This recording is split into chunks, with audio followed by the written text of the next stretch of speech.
Hinarap ni Pangulong Bongbong Marcos Jr. ang mga opisyal ng Philippine National Police sa Camp Crame kahapon pero giit ng PNP, hindi loyalty check ang nangyari. Narito ang report ni JC Cosico. Mismong si Pangulong Bongbong Marcos ang nanguna sa command conference ng Philippine National Police sa Campo Crame kanina.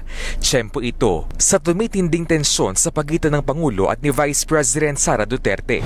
Pero giit ng PNP, hindi raw loyalty check ang pulong nilang ito kasama ang Pangulo. There's no need for loyalty check. We remain loyal to the Constitution and we know our mandate. This is part of the efforts of our President to hear straight from the heads of the departments and agencies what are the current state ng ating crime situation, ng our preparation for the long Yuletide season. And of course, fast approaching na rin po yung ating election.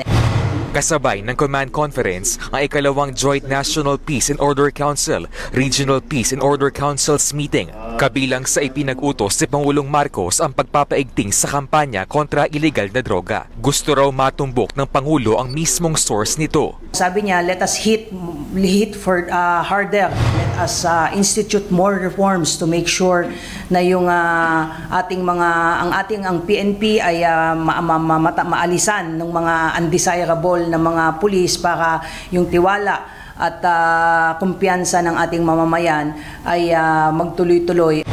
Napag-usapan din daw ang issue sa West Philippine Sea. Ang direktiba ni Pangulong Marcos, iwasan ang provocative stance para hindi na lumala pa ang tensyon sa dagat.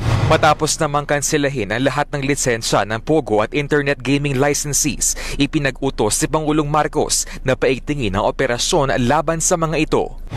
There is a tendency na mag-break into small groups itong mga illegal POG operators na makikita natin yan doon sa mga gated subdivisions, sa mga small communities. Magre-rent sila ng mga magkakatabing apartment at nandun lang. So pinababantayan ng ating presidente yan. Nagbabalita mula sa Frontline, JC Cosico, News 5.